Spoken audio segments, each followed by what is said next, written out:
Sejam bem-vindos a mais um episódio do videocast da Comissão de Educação Continuada da Sociedade Brasileira de Mastologia Regional São Paulo.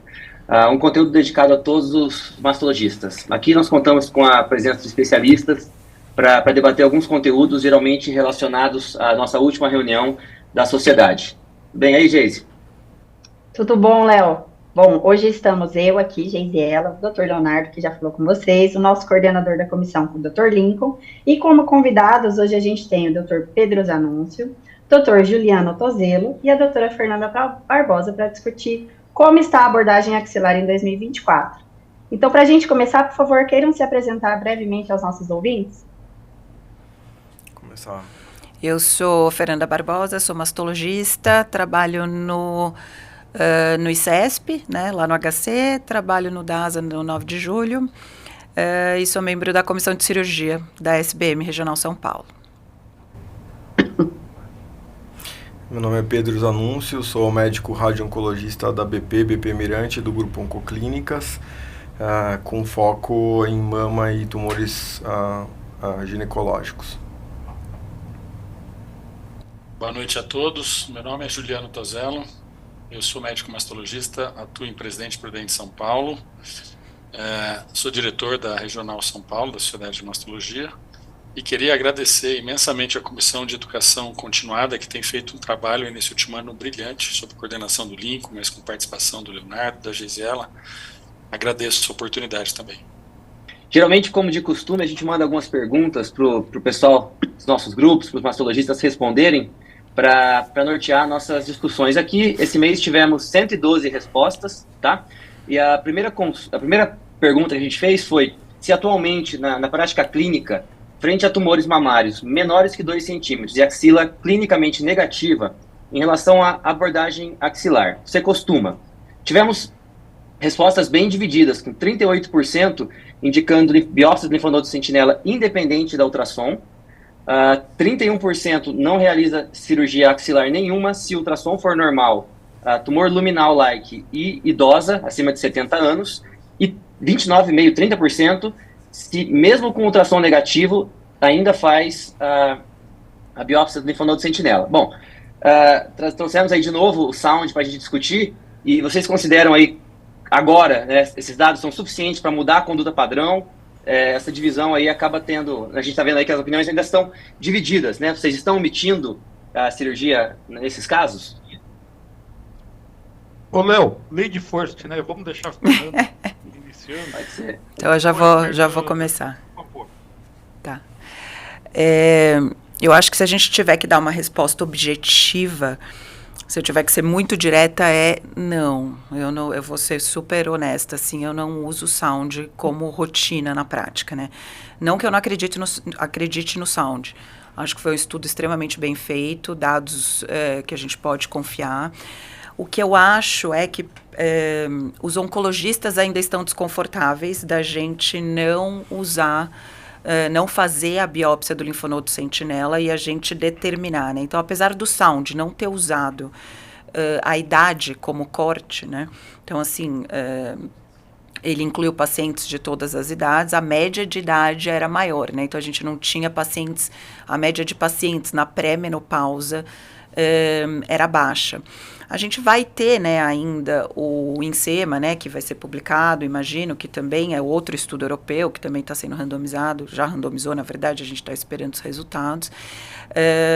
Eu acredito em ultrassom de axila, eu acho que toda paciente tem que fazer.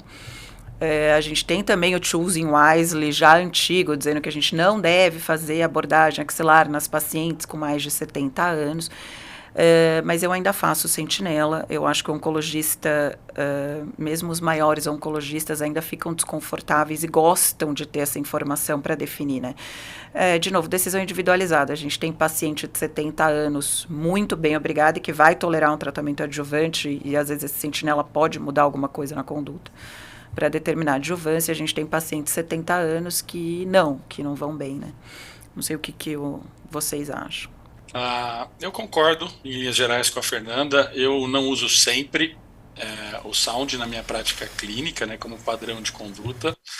Se fosse dar uma resposta, e eu respondi o questionário, eu acredito que eu respondi a D, que é o que mais se aproxima da minha prática clínica. Então, mas não faço para todos. Então, pacientes com mais de 70 anos, né, enfim, um perfil de paciente, lembrando o Sound, né, ele tinha pacientes com tumores de média de 1 centímetro, né, média de 60 anos, a grande maioria, vasta maioria luminais, né, esses tumores. Então, a gente sabe que é um perfil de bom prognóstico, né, então, ainda mais triando com ultrassom axilar, eu individualizo os casos e já usei algumas vezes para esse perfil de pacientes mais idosas com tumores menor do que 2 centímetros na minha prática clínica. É um segmento relativamente curto, né? 5 anos, a gente sabe que os tumores luminais muitas vezes recidivam mais tardiamente, mas é interessante que nesse estudo eles também mostram que fazer o sentinela não muda a prática clínica, né? Eu não tenho o número exato, mas ele mudou muito pouco a prática clínica, aqueles que fizeram sentinela, a indicação de químio ou mudança de plano de radioterapia. Então, a gente já sabe, tem um estudo que eu sempre tenho na minha cabeça, que é o NSABP B04, né, aquele estudo da década de 70, onde a gente não tinha terapia sistêmica nenhuma, e pacientes com axila positiva, né, que fizeram mastectomia mais radioterapia, tiveram controle local igual a Halsted, né, a cirurgia mastectomia radical a Halsted. Então, a radioterapia é muito boa para tratar doença residual mínima, seja na mama ou nos linfonodos. É assim que eu penso. Ô, Léo, se eu tivesse que responder alguma coisa, e se custo não fosse a questão... Ô, Léo? Oi, estamos ouvindo. Se eu tivesse que responder alguma coisa e que se custo não fosse a questão em paciente pós-menopausa, omitir BLS em paciente na pós-menopausa e que se enquadre dentro até do responder, tendo um recurrence score baixo, eu omitiria talvez com muita tranquilidade, inclusive com a discussão em tumor board. Mas é complexo, né, Léo? Porque essas medicinas de pontas, como teste genômico, são medicinas muito caras, né, Léo? Sim. Léo, deixa eu só fazer uma ponderação aqui em relação ao impacto, né, desses estudos para a prática clínica, né? A gente está num cenário de tentar descalonar tratamento, né, manter os excelentes resultados que nós obtivemos nos últimos anos às custas de menos toxicidade. Mas eu acho que tem uma pergunta aqui que é muito importante, né? O quanto a gente agrega aqui de toxicidade com o BLS para poder justificar esse descalonamento, né? É claro que no Sound aqui a gente tinha uma estratificação de risco que era muito favorável, né? Então eram lesões muito pequenas, a maioria luminal, média com 60 anos de idade. Então, naturalmente, a probabilidade de acometimento linfonodal era baixa e a probabilidade de ter mudança de conduta é relativamente baixa, mas nós temos aqui na prática clínica muitos exemplos onde, né, mesmo com lesões iniciais, nós temos acometimento linfonodal. Isso vai mudar, né, tanto para a solicitação de um teste genômico, né, usando como base ali o R-Exponder, tanto para a radioterapia. Para uma paciente que tem linfonodo positivo axilar, a gente não vai discutir, nesse momento, omitir a radioterapia, né? Então, eu acho que essa informação ainda para nós, né? Acho que eu sou o único aqui que está do outro lado da massa, né? Quer dizer, a gente recebe as pacientes depois da abordagem cirúrgica, muitas vezes essa informação vai ser importante para nós. Então, acho que os dados, no meu ponto de vista, ainda não são absolutamente robustos para que a gente traduza essas informações como regra ainda. Claro que para paciente que tem uma expectativa de vida mais limitada ou com um tumor biologicamente muito favorável, eu acho que é absolutamente possível, mas não como regra do Sound, né? Ô Pedro, você sabe que eu sempre tenho essa dúvida, né? O que é menos mórbido para paciente fazer o sentinela ou evitar a radioterapia, né? Omitir a radioterapia, porque a gente está falando de mulher de 70, maior que 70 anos, maior que 60, pós-menopausa, tumor de excelente prognóstico, que a gente poderia omitir a radioterapia.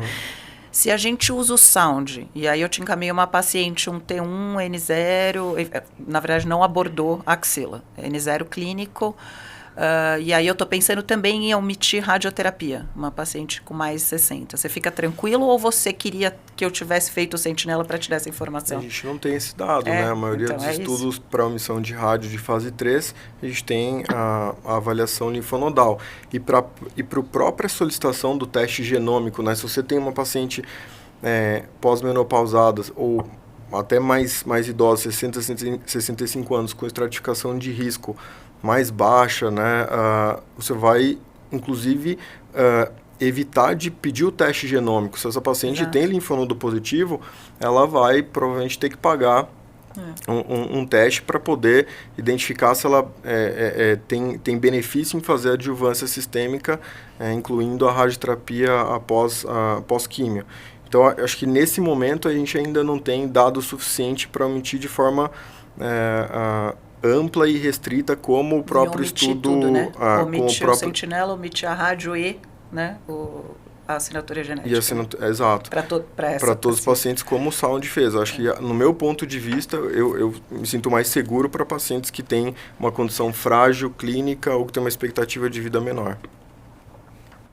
E fazendo um exercício de futurologia aqui, vocês acreditam que tem uma tendência também da gente...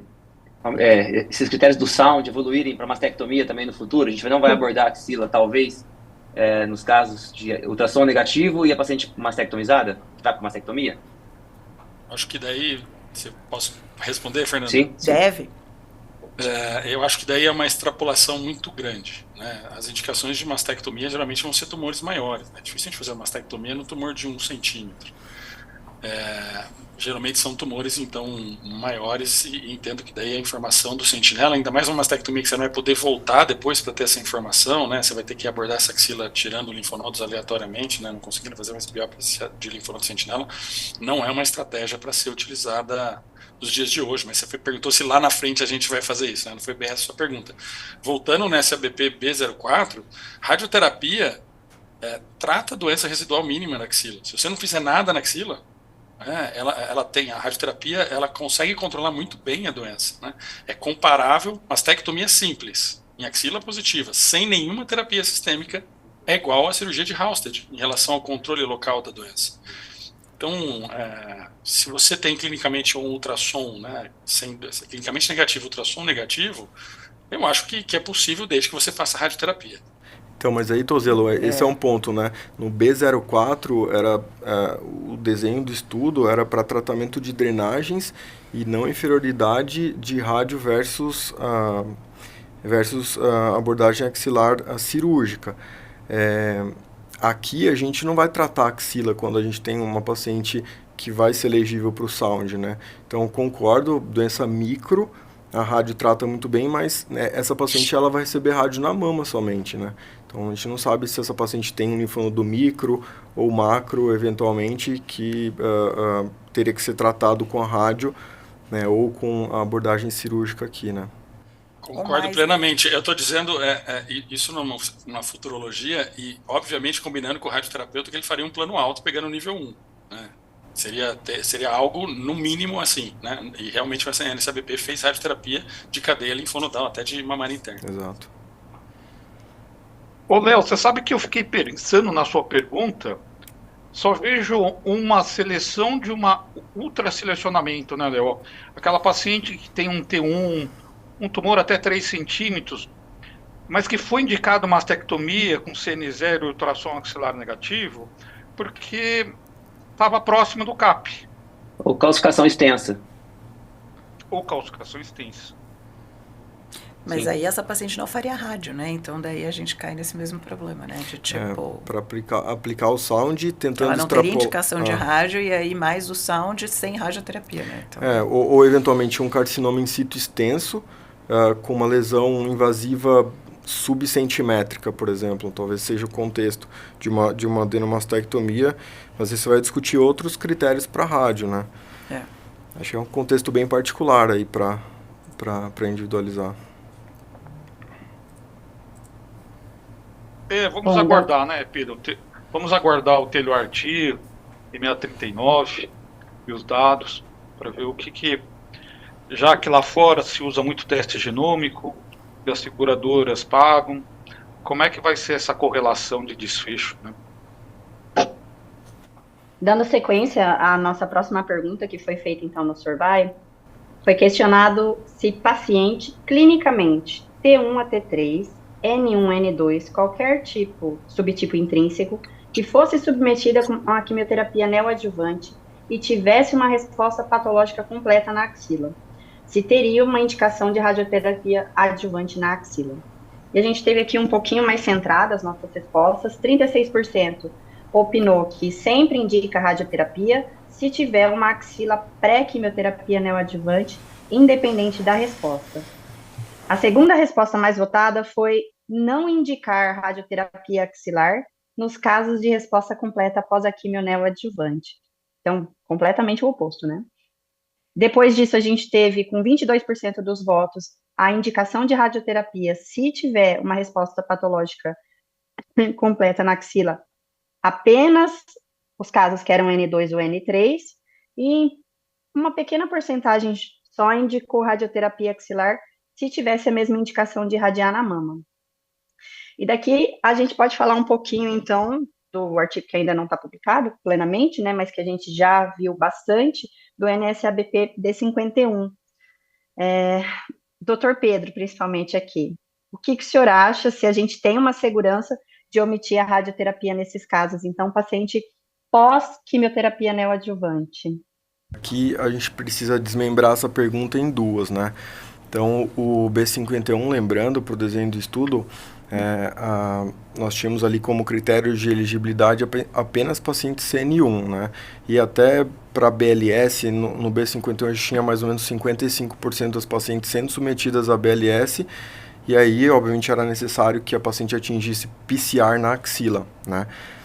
A gente tem pouco dado para BLS em N2 também. A maioria dos dados que nós temos para BLS apenas, né, sem linfadenectomia axilar, é para N1. Tem um estudo recente, foi publicado uma análise de Harvard com 5.500 pacientes do National Cancer Database, endereçando exatamente essa questão para quais as pacientes eventualmente N2 com PCR na axila a gente consegue fazer BLS com segurança. Não tem nenhum estudo ainda robusto para isso.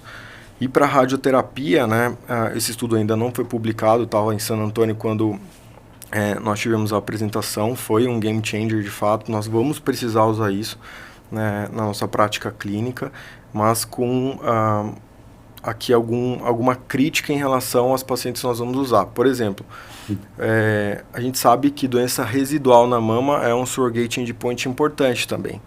Ali, aproximadamente 80% tinha PCR na axila e PCR na mama. Então, a gente tem 20% apenas pacientes com doença residual. Esses dias eu recebi uma paciente que era um CT2, CN1, então elegível para o B51, mas veio com um RCB3 porque tinha doença residual na mama. A resposta foi pobre na mama e teve resposta na axila. Essa paciente eu fico confortável em omitir a rádio, né? São alguns dos muitos pontos que nós temos. Então, aqui eu acho que não é para todo mundo e não é para ninguém, né? Eu tenho alguns colegas, não vou usar o NSABP B51 por enquanto, porque o estudo não foi publicado, tem uma série de críticas, foi apenas apresentado, ou usar irrestritamente para todo mundo, né? Principalmente no contexto de N2. Tem uma questão que é muito interessante, né, de discutir sobre caracterização clínica da paciente N2, né? Mamonas teve nosso congresso em Porto Alegre, isso foi levantado para ele, quando você tem, por exemplo, múltiplos linfonodos axilares, mas que não caracterizam uma doença N2, né? Então, o linfonodo não está aderido, né, ou não faz o conglomerado, não está aderido a planos profundos, mas você tem lá 5 ou 6 linfonodos. Essa paciente, se fosse abordada upfront, do ponto de vista cirúrgico, ela seria um PN2, né? Uhum. Mas ela ainda seria um paciente N1. Essa paciente, eu tenho segurança para aplicar o B51? Então, nós temos algumas dúvidas ainda. Eu acho que o B51 é para paciente que a gente tem segurança de que o risco de recidiva dela é muito baixo. Então, no meu ponto de vista, T1, T2, N1, comprovado por PAF ou biópsia, com resposta completa na axila e na mama e submetida a uma cirurgia considerada do ponto de vista oncológico correta. Então, uma adenomastectomia, né, ou mastectomia. Aí a gente consegue omitir a radioterapia. E um dos braços do B51, os pacientes que eram submetidas à cirurgia conservadora, recebiam rádio na mama também. Então, não é uma missão completa independente da cirurgia. Aqui é atrelada à cirurgia. Então, para resumir, você se sente confortável um RCB 0? Um RCB 0, PCR até T2N1, 80% das pacientes também do estudo eram até T2, tinha 18% dos pacientes T3, né? Uhum. E T3 é um cenário que a gente tem bastante dado para indicar rádio pós-mastectomia, né? Por maior risco. Então, hoje, o que eu utilizo na prática clínica T1, T2, N1 com PCR. O RCB 0, eu fico razoavelmente tranquilo em omitir a rádio. Tem um outro questionamento sobre perfil biológico, então triplo negativo, mais agressivo. Será que esses pacientes, né, não têm um perfil de recidiva maior? O estudo mostrou até o contrário. Né? É claro que o número de eventos ali era pequeno, o Mamonas até deixou claro na apresentação dele, tem que ter cuidado. Parece, quando você vai olhar a análise de subgrupo, parece ser detrimental a rádio, né? Mas aquilo por conta do número de eventos ali em cada um dos dois braços, mas de forma geral não pareceu ter um prognóstico pior, ou a gente não ter segurança de fazer em triplo negativo, por exemplo. Eu acabei colocando o N2 e N3 ali, que não foi contemplado no estudo, para dar essa confundidinha, e justamente para discutir com você essa questão que você comentou, do paciente que é N1 clínico, mas tinha vários linfonodos na axila, então essa resposta a gente não vai ter tão cedo, né? Exato, mas veja a importância, 30% votou em omitir a rádio aí, né, considerando o mesmo cenário N2, então eu acho que a nossa, né, função aqui, inclusive, né, nessa questão de dividir conhecimento, né, discutir cenários mais específicos é essa, então tem que ter bastante cuidado, né, para indicar, né, omissão de radioterapia em contextos que a gente não tem segurança ainda, né. Verdade, né, Pedro? Isso é evolução. Eu também acredito nessa seleção que você falou, Pedro, que antes era considerado Gray Zone, tem um T2N1. E o que o Mamonas, ele fez a crítica, que o trabalho B51 é de um período anterior à ecografia, que hoje ou avaliações radiológicas que podem sugerir um comprometimento maior, né, Pedro? E a gente precisa agregar esses novos conhecimentos para selecionar melhor essa paciente, para diminuir, inclusive, as taxas de eventos não adequados, né? Exato. Fernanda, Juliano, querem comentar alguma coisa? Não, eu concordo plenamente com o Pedro, e aí eu acho também que a gente talvez o B51 também deixe o radio-oncologista mais confortável naqueles casos de cirurgia conservadora, né? Mais do que a adenomastectomia, sim, né, Pedro? Então, por exemplo, pelo menos você vai fazer uma rádio da mama, você pode usar uma tangente mais alta ali, pegar uma base, assim. Eu acho que talvez nesse cenário, eu acho que o radio-oncologista fique mais confortável do que, por exemplo, numa paciente que tinha que seja um T2N1, mas vai fazer uma adenomasté, por exemplo. E aí você não vai fazer rádio nem da mama, né? Sim. Um conforto psicológico, né? Porque o estudo fala que tudo bem. O desenho ali foi, e o objetivo primário era para avaliar o papel da rádio em drenagens após neoadjuvância com PCR, né, em pacientes N1.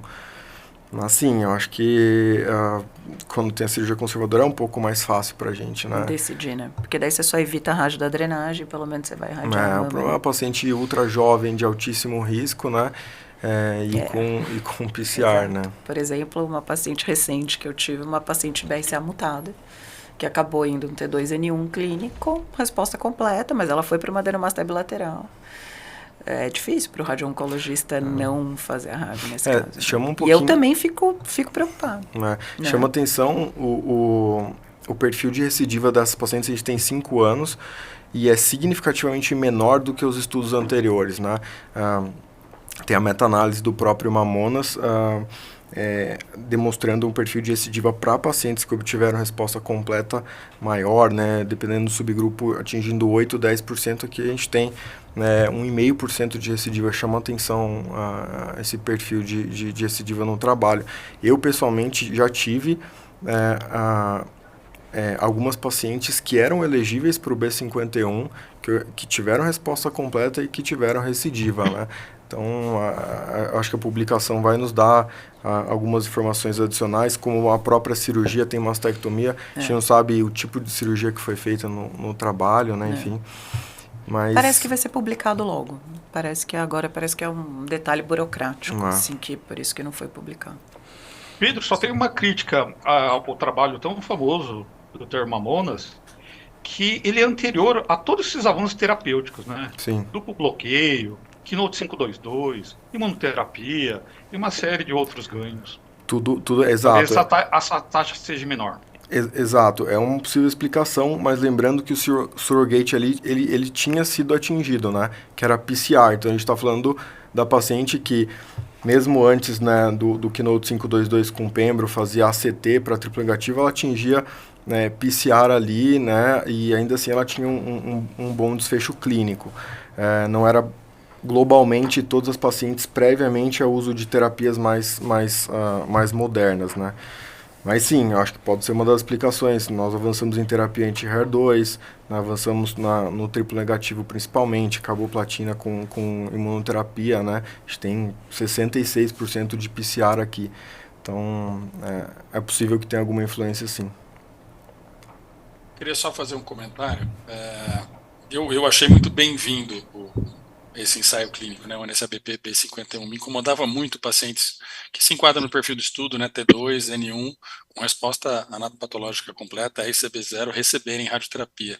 Para mim não fazia sentido, a gente não tinha evidência para isso, né, então acho que ele foi muito bem-vindo. E vou ser bem sincero, radioterapeuta, quando eu peço avaliação, pelo menos aqui na minha região, encaminhou e irradia.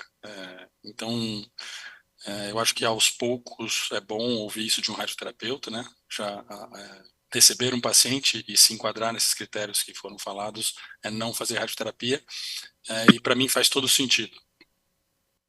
Eu acho que se a gente olhar ali a votação do pessoal, se a gente somar o YPN0 das pacientes N1, quase 45%, 46% votaram que não indicariam radioterapia nesse cenário, né? Então, acho que é uma tendência aí do pessoal que está votando. Bom, posso seguir aqui? No cenário ainda neoadjuvante, a gente perguntou para o pessoal se com relação à conduta cirúrgica axilar, naquela paciente que fez químio neoadjuvante e está com a axila clinicamente negativa pós-QT. Né? Então, em quais situações você realizaria a linfadenectomia axilar? Quase metade dos respondedores, né, disseram que realizam apenas se micrometástase ou macrometástase. 30% realizaria apenas se macrometástase, ou seja, pouparia as pacientes com célula isolada e micrometástase, e uma minoria esvaziaria a axila se célula isolada axilar. E aí eu queria saber de vocês, se com o que a gente tem de dados hoje, 2024, tem algum volume de doença axilar que a gente pode poupar a axila numa paciente pós-QTNEL? Visto no Falou Sentinela, né? Eu entendo que sim, se puder começar. Eu acabei fazendo uma apresentação há pouco tempo em Belo Horizonte sobre o tema de célula tumoral isolada em linfonodo com axila previamente negativa. A gente tem um estudo, é um estudo pequeno, tá? Foi apresentado em San Antônio o ano passado, se não me engano. É um estudo retrospectivo, tá? Que pegou pacientes com célula tumoral isolada pós-quimioterapia neoadjuvante, um segmento ainda curto de aproximadamente 3 anos e meio, e os dados que a gente tem sobre esse estudo, que ainda não está publicado, todos os desfechos oncológicos de controle local ou de sobrevida são os mesmos. É um estudo frágil, eu na minha prática clínica já fiz isso. Um ponto interessante é o meu último slide da apresentação, a Mônica Morrow, na discussão em Porto Alegre esse ano, alguém da plateia fez essa pergunta para ela, e ela respondeu categoricamente, eles que são agressivos, né, com cirurgia axilar pós-neoadjuvância, ela falou que nesse cenário ela não faz linfadenectomia. Micrometástase, Fernanda? A gente tem, eu acho que não, eu acho que a gente tem que esperar hoje, em 2024, no cenário do que a gente tem hoje, a gente ainda tem que fazer com eu concordo 100% com célula tumoral isolada, eu acho que não faz sentido, mas micrometástase, macro não dá para a gente evitar, mas micro eu ainda acho que não. Eu acho que o fato da gente ter ali alguma coisa que é teoricamente quimio-resistente, ainda mais hoje que a gente tem todas essas terapias fantásticas, normalmente essas pacientes, né, HER2 ou triplo negativo, e o fato de você ter alguma coisa ali, hoje eu acho que a gente ainda não está autorizado a evitar o esvaziamento. A gente aguarda ansiosamente os resultados do Alliance também, mas enfim, eu acho que hoje ainda não. A gente ainda tem que esvaziar micrometástase. A gente tem um estudo, eu acho que é coreano, se eu não me engano, recente, que ele comparou isso, é um estudo retrospectivo, obviamente, a gente não tem estudo prospectivo, mas ele avaliou mostrando que não tem uma diferença de sobrevida se você comparar micrometástase com axila negativa, e tem uma diferença grande de micro para macrometástase, né, em termos de taxa de recidiva. E de sobrevida, mas ainda não tem nada randomizado. Eu acho que a gente ainda tem que fazer linfadenê nesses casos. O Lincoln deve saber isso. Lincoln, quando que é esperada a publicação do Alliance? Você sabe falar? Demorar. Não sei, eu juro que eu achei que o Terry tinha comentado, eu perguntei isso, que ele falou que ia ser publicado no New England. Todo mês eu entro só para ver se apareceu. Não, é 2025 ou 26, eu acho. O que tinha um comentário. Desculpa. O Alliance é 26. O Alliance 011. O Alliance 12010 é 26. Isso, 011 202. Eu tava pensando no B51. Falaram que ia ter uma apresentação em San Antônio esse ano, mas a publicação acho que é 25 ou 26. Mas eu não tenho certeza também se eles vão apresentar esse ano algum dado preliminar ainda, né? Eles devem apresentar talvez de 3 anos, né? Já repararam de recrutar faz tempo, mas acho que eles precisam de um segmento maior. Talvez eles publiquem. O de 3 anos agora, mas eu acho que o final mesmo. E tem o Ícaro, né? Que foi apresentado ano passado em San Antônio também para saúde tumoral isolada. Não é randomizado, mas é um prospectivo grande. Acho que é o mais robusto nesse contexto. Que eu comentei, Pedro. É o Ícaro Trial. Ele é um estudo retrospectivo. Enfim, eu acho que lá na discussão, apesar de não ser um estudo robusto do ponto de vista estatístico, né, não é um estudo randomizado, né, nos traz uma segurança razoável para omitir a cirurgia nesse contexto, né? Era um contexto muito discutível. A gente vai tratar só com rádio é suficiente nesse cenário. Eu acho que nos deu um pouco mais de segurança para isso também. Ô Pedro, se não me engano, 40% dos panelistas de Sangallen, eles optaram por irradiar essa paciente que já fez linfoma sentinela e no anátomo veio micrometástase ou célula isolada. A gente pode não reoperar ela e só irradiar? Micro hoje, teoricamente ela volta para cirurgia, né? Até a gente ter os dados do Alliance, micro e macro. E célula tumoral isolada, um pouquinho mais de 80% do Ícaro fez rádio em drenagens também. Então, se a paciente tiver um risco combinado maior, incluindo o tamanho da lesão, perfil molecular desfavorável ou ter sobrado doença residual na mama, eu irradiaria drenagens, né, nível 1 a 3, fossa supraclavicular com ou sem mamária interna. E micro hoje, obviamente, acho que todos nós temos casos que a gente individualiza ainda antes da publicação, mas se a gente for acadêmico, essa paciente voltaria para a cirurgia ainda, né? Acho que é o mais difícil quando você tem 1 de 5 linfonodos. Essa paciente, eu fico razoavelmente tranquilo. Você tem 1 de 1 linfonodo ou 1 de 2 linfonodos. Isso é um ponto interessante. Eu acho que talvez a gente possa descalonar, mas assim, fazer pelo menos um sampling ali, né, Pedro? A gente não precisa, talvez, numa micrometástase especificamente, esvaziar nível 1, nível 2, fazer uma coisa radical com muita morbidade. Mas tirar pelo menos entre 6 e 10 linfonodos ali, eu acho que... Exato, tem um estudo, nesse contexto, o risco de comprometimento axilar adicional após sentinela, se a gente pegar os dados de cirurgia upfront, né, a COSOG, Otoazor, Sinodar One, a gente vai ali entre 17% a 44%.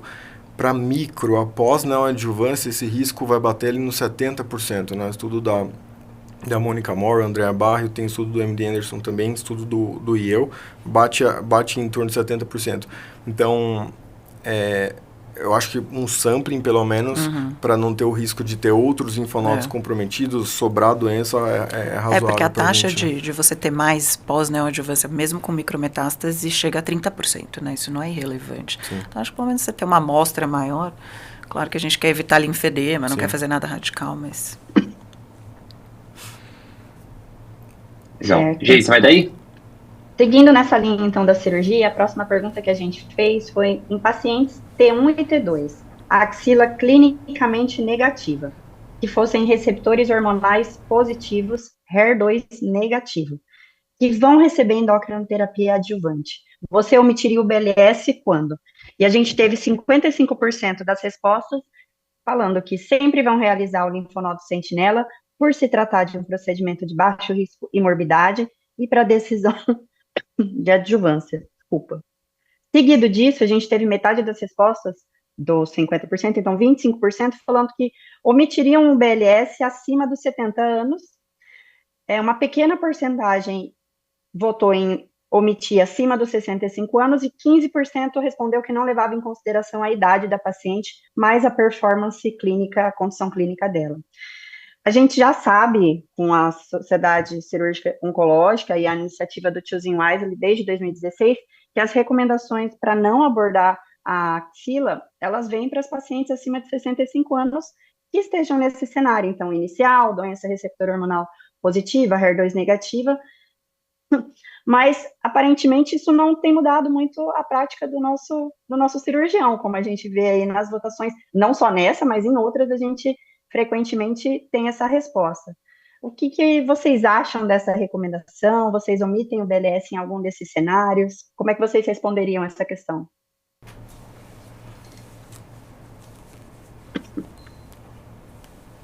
Quem vai? Faz.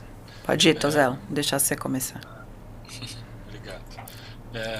Eu, na minha prática clínica, sendo bem direto, eu omito poucas vezes biópsia de linfonodo sentinela. Então, eu seleciono muito bem os casos em que eu faço isso. Então, pacientes com mais de 70 anos, tumor luminal A, tumores pequenos, menor do que 2 centímetros, que tem pouca expectativa de vida, ou comorbidades, né? Aquela paciente que não receberia, por exemplo, uma hormonioterapia adjuvante, ou não teria indicação, não suportaria uma quimioterapia, então que a conduta não iria mudar, eu não faço. Eu individualizo muito bem os pacientes para não fazer biópsia de linfonodo sentinela.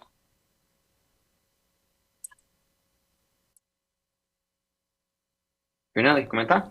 Eu concordo. Eu acho que é o que a gente discutiu no começo, né, do podcast. Assim, eu individualizo, assim, são casos bem mais específicos, assim, né, aquelas pacientes. Eu acho que individualizar hoje, de novo, a gente tem pacientes de 70, shape maravilhoso, tem paciente de 70 com expectativa de vida baixa. E eu tenho na minha prática, assim, eu tenho, graças a Deus, pessoas muito boas que trabalham comigo que a gente pode discutir. Então, eu acho que é uma decisão multidisciplinar aí, discutir com oncologista e radio-oncologista o que é menos pior, assim, para essa paciente, né? Eu operei uma paciente semana passada, filha médica, porque é sempre assim que acontece, dentro da sala, no centro cirúrgico, porque também é assim que acontece. E aí, um T1, não me lembro exatamente o tamanho, mas 1,5, assim, axila negativa, exames negativos, ultrassom de axila negativo também. Foi para o setor com sentinela, não migrou com tecnésio, eu injetei o azul na hora, também não migrou com o azul patente, a filha na sala. Eu tirei ali alguma coisinha que eu achei que fosse um linfonodo, e o patologista na congelação volta e fala, Fernanda, só tem gordura. Então, assim, a filha estava na sala. Se a filha não tivesse, eu tinha fechado e acabou. Vou ficar, né? E a filha me contestando. Mas não saiu, não tem o linfonodo sentinela. E aí eu tive que explicar para ela, olha, não vai fazer a menor diferença. Ela tinha 72 anos, não sei se eu falei. 72 anos. Eu pensei, eu poderia ter já falado que não ia fazer o sentinela desde o início e eu não tinha passado por isso na cirurgia, né? Teria me facilitado muito e teria resolvido. Mas aí, nesse caso, eu fiquei bem tranquila, expliquei para a filha e falei que não ia mudar nada. Então, eu acho que a gente tem casos e casos, mas normalmente eu faço, tá? Eu acho que a performance é um ponto interessante para ajudar também, né? Pedro, comentar alguma coisa? Podemos seguir.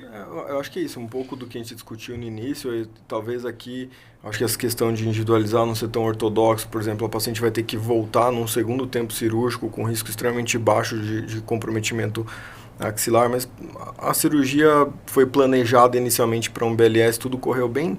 Eu, pessoalmente, acho que nesse momento ainda a gente tem pouco dado para omitir, assim, né? Eu, como radio-oncologista, a maioria dos oncologistas que eu converso nesse cenário ainda se sentem mais confortáveis com a informação axilar, né? Eu acho que desculpa, interrompi alguém? Eu acho que a grande dúvida que fica aí é que todo mundo questiona também que você não faz BLS, aí você não tem indicação da radioterapia nessa axila, essa paciente ela não tolera a endocrinoterapia, e daí você não fez nada para ela. Você não fez o LS, você não fez a radioterapia, você não fez a endocrinoterapia, né? Então, acho que tem essa crítica também que tem que ser levada em consideração.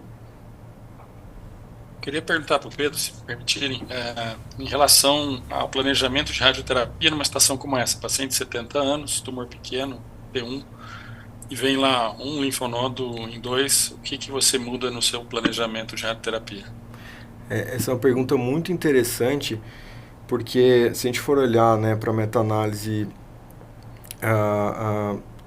nesse contexto de 1 a 3 linfonodos, a gente tem ganho em sobrevida livre de doença da ordem de 8%, 7,9%, né? Essa meta-análise foi publicada em 2014. Para incluir, para fazer radioterapia, incluir drenagem. A gente tem uma meta-análise também do EBC-TCG agora de 2023, endereçando a questão só para drenagens, né? Então a gente tem ali 1 a 3 linfonodos, N1 ou N2 maior ou igual a 4 linfonodos, e ainda assim derivando o ganho de sobrevida de doença, né? Agora, para essas pacientes, por exemplo, elas foram avaliadas em estudos de omissão de rádio em drenagens, né? O mais conhecido é o COSOGS 0011. A princípio ele não incluía drenagens, depois foi visto que em algumas pacientes de maior risco eles incluíram, isso dava em torno de 15, 16% do trabalho. Essa paciente, uma paciente mais idosa, luminal, perfil molecular favorável, que tem 1 de 2 linfonodos, que eu costumo fazer na prática clínica é rádio com tangente alto, nível 1/2. Mas é discutível, teoricamente, por guideline 1 a 3 linfonodos, a gente tem o dado para ganho de sobrevivência de doença. É claro que a gente tem aqui uma multiplicidade de outros fatores de risco, né? Idade, perfil molecular, o tamanho da lesão primária na mama. Então, acho que tudo isso é levado em consideração. Essa paciente, Tozelo, eu faria só rádio em mama e níveis 1 e 2 axilares. Isso é o que vocês chamam de tangente alto. Tangente alto, exato. Bom, para finalizar, a gente tem mais uma pergunta. Então, em pacientes com linfonodo axilar positivo pré-QT-NEL, que foi clipado, após a quimioterapia neoadjuvante, eles tiveram uma resposta completa no exame clínico e radiológico. E o que as pessoas costumam fazer? Então, 66% dos votantes disseram que fariam o BLS e a ressecção do linfonodo clipado. 18% votaram em uma amostragem com retirada do LS, o linfonodo clipado e outros palpáveis. 13% votou apenas no LS e foi desprezível a outras respostas, que seriam a resposta completa axilar não abordaria a axila cirurgicamente, faria apenas radioterapia. Então, na opinião de vocês, qual o benefício de clipar o linfonodo positivo pré-quimioterapia? Vocês têm utilizado isso? E acho que a grande dúvida, quando a gente clipa e na hora da cirurgia que a gente não localiza esse clipe, o que a gente faz? A gente faz uma dissecção completa, deixa o clipe na axila, o que você explica para o paciente? Fernanda, quer começar? É o famoso dilema, né? Clipar ou não clipar. Quem clipa defende 100%, quase a minoria. Quem não clipa é contra radicalmente. Honestamente, para mim, gente, recentemente eu tenho respondido assim, tanto faz, de verdade. Porque eu realmente acredito que sentinela dupla marcação é o suficiente.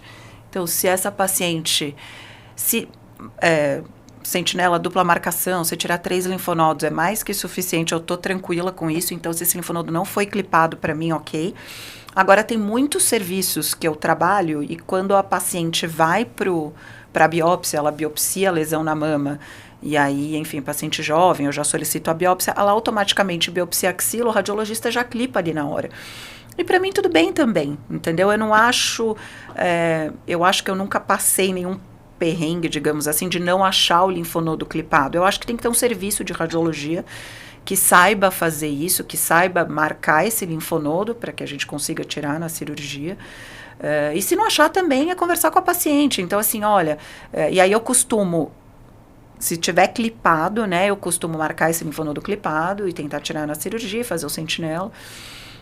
Reduzir muito taxa de falso negativa, fico confortável, a gente consegue fazer uma cirurgia mais delicada, enfim, menos linfonodos, a gente pode tirar até um só, é o mesmo, você tira só ele, enfim, é bom. Num serviço bom, normalmente a gente acha, a gente consegue localizar, e também conversar com a paciente, também não é o fim do mundo, né? Na literatura a gente tem que até 20% dos casos a gente não acha o linfonodo. Tudo bem também, ele não foi achado, enfim. A axila depois era clinicamente negativa. Negativa pelos exames de imagem, não achou, explica para a paciente. Às vezes esse clipe migrou, tá na gordura ali do lado. Eu não vou fazer uma linfadenectomia axilar se eu não achar o clipe, tá? Nunca me aconteceu, mas eu não faria. E aí eu tiraria o sentinela, claro, 2 ou 3, alguma coisa que tivesse palpável.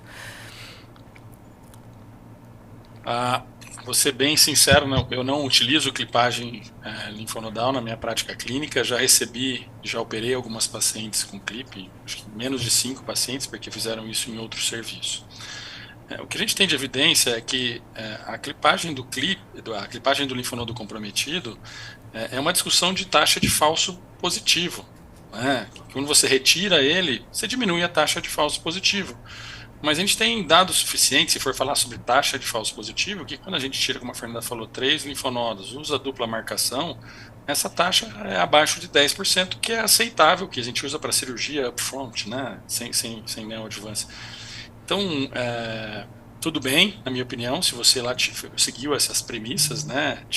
Fez duplo traçador, 3 linfonodos e não tirou o clipe. Eu não voltaria para procurar esse clipe. Já passei por situação em que eu demorei para fazer isso, e isso é desconfortável, né, porque você fica caçando, futricando, e no final das contas eu acabei tirando recentemente uma paciente 8 linfonodos, e nenhum deles tinha doença, na mama também não tinha doença, e o clipe não saiu.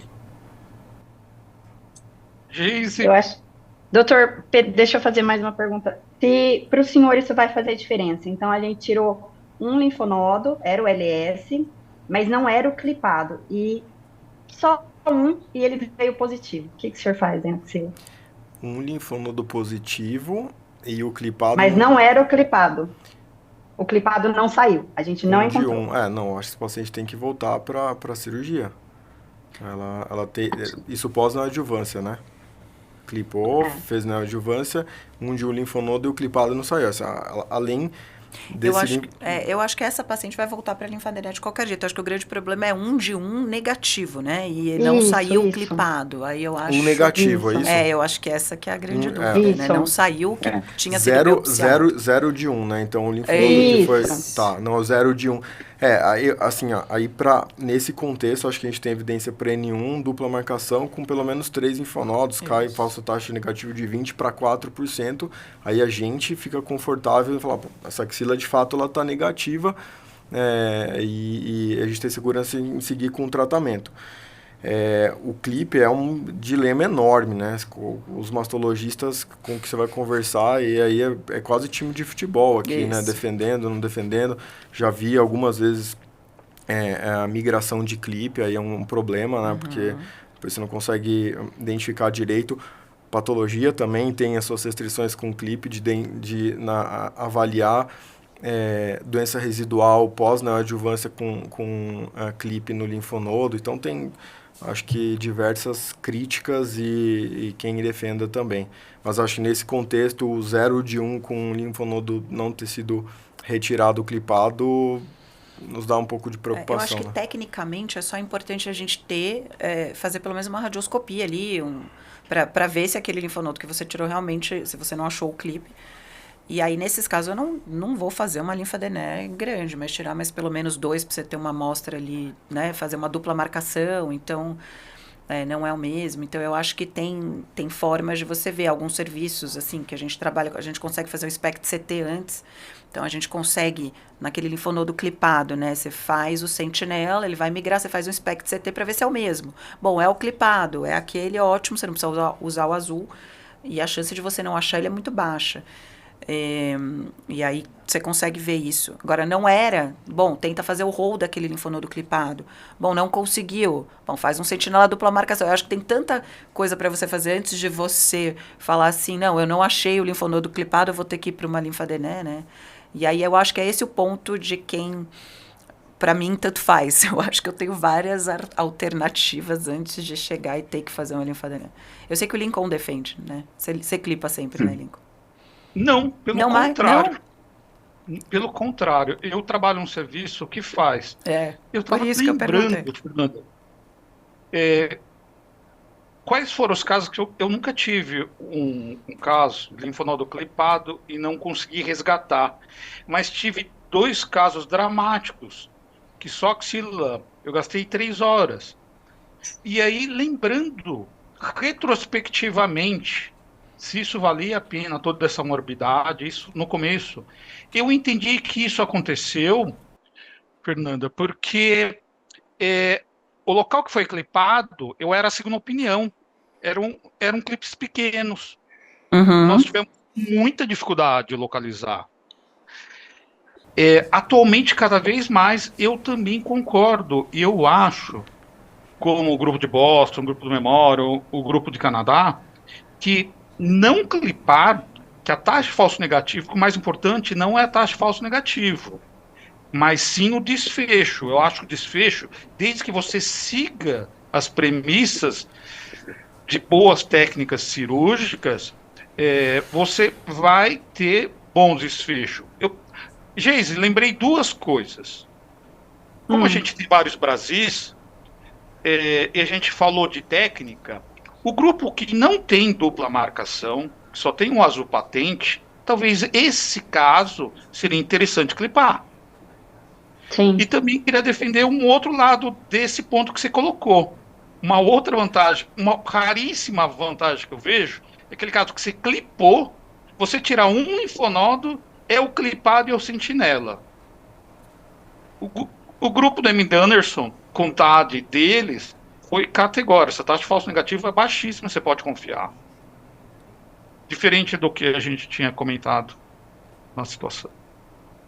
Se me permitirem uma pergunta para o Pedro, também para o radioterapeuta, aproveitando ele.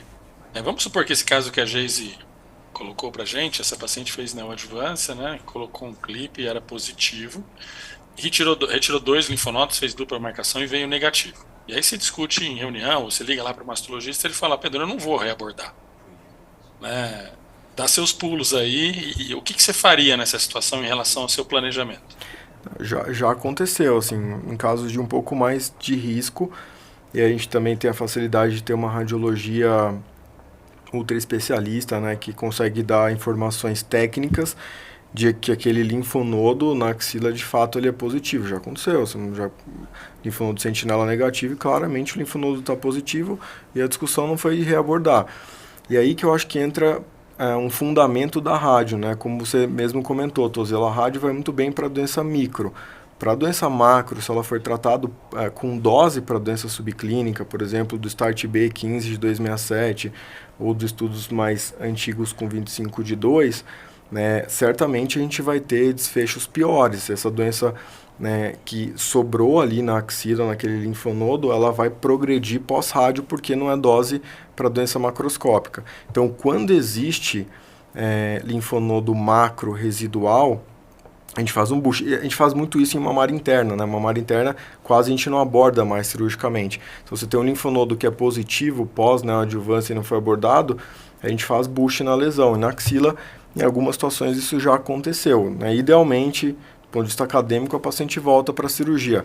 O paciente não pode voltar, clinicamente ela é frágil, o mastologista, né, decidiu com a paciente não retomar a axila, né, não fazer uma nova cirurgia, tem a opção de fazer um boost, né, com doses mais elevadas, onde existe doença macro-residual.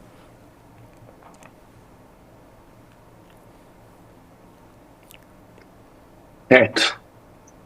Lincoln, podemos ir para as considerações finais? Claro que sim, Léo. Bom, então eu queria agradecer a vocês aí, a Fernando, Juliano, Pedro, pelo tempo, pela participação aí. Queria que vocês fizessem as considerações de vocês, algo que ficou faltando falar. E o Lincoln depois também, por favor, e a gente encerra. Fernanda. Queria agradecer o convite, foi um prazer realmente elogiar a Comissão de Educação Continuada, Lincoln, enfim, todos vocês. Tá muito legal, a gente assiste os podcasts, é super legal. E eu acho que só de consideração final, acho que de tudo que a gente falou aqui, o que levar acho que são 2 pontos, individualização, então a gente não levar tudo a ferro e fogo, individualizar cada caso, e discussão multidisciplinar, você ter um oncologista parceiro, um radio-oncologista parceiro, que você consiga discutir o caso, isso é maravilhoso também. Sem dúvida, da minha parte também agradecer, segunda oportunidade que eu tenho de vir aqui, são temas extremamente corriqueiros na nossa prática clínica, que a gente consegue traçar um paralelo entre o que acontece na nossa prática e o que os estudos nos dizem hoje, né? Nós temos uma evolução enorme, muitos estudos, nós precisamos interpretar esses estudos de forma adequada para também não tomar condutas que não são as mais corretas, né? E a avaliação multidisciplinar aqui é fundamental, né? A gente tem um time grande que onde isso é possível ser feito, né, de maneira integrada é o ideal. Infelizmente, nós temos alguns centros menores onde isso não é possível. E aí eu acho que aqui é o intuito, né, dessa educação continuada, levar, né, para quem não tem a oportunidade de ter um board, né, ou discutir de forma multidisciplinar, essas discussões e o que a gente tem na literatura como melhor evidência científica, tá? De forma geral, acho que é isso. Agradecer novamente a oportunidade de estar aqui com vocês. Tozelo. Bom, em nome da Regional São Paulo, eu queria agradecer muito, reforçar esse agradecimento à Comissão de Educação Continuada. Não me surpreende, com tanta gente boa e liderada aí pelo Lincoln, isso não fosse acontecer. Então, só agradecer vocês a oportunidade e o empenho de vocês em levar informação de boa qualidade ao nosso associado. Tozelo, então eu preciso comentar de uma forma efusiva. Isso só é possível porque a gente sempre teve o apoio incondicional da diretoria e tem um time 1000%. Leonardo, Geisele e todos os outros que compõem a educação continuada que torna possível. E nossos agradecimentos, né, Geise e Léo, ao doutor Tozelo, que representa a diretoria, a doutora Fernanda, ao doutor Pedro, em discutir temas que são tão importantes do tratamento loco-regional, que é a axila. Isso aí. Bom, em nome da Comissão de Educação Continuada, eu convido todos vocês a continuarem nos acompanhando do nosso conteúdos aí periódicos, e um grande abraço a todos.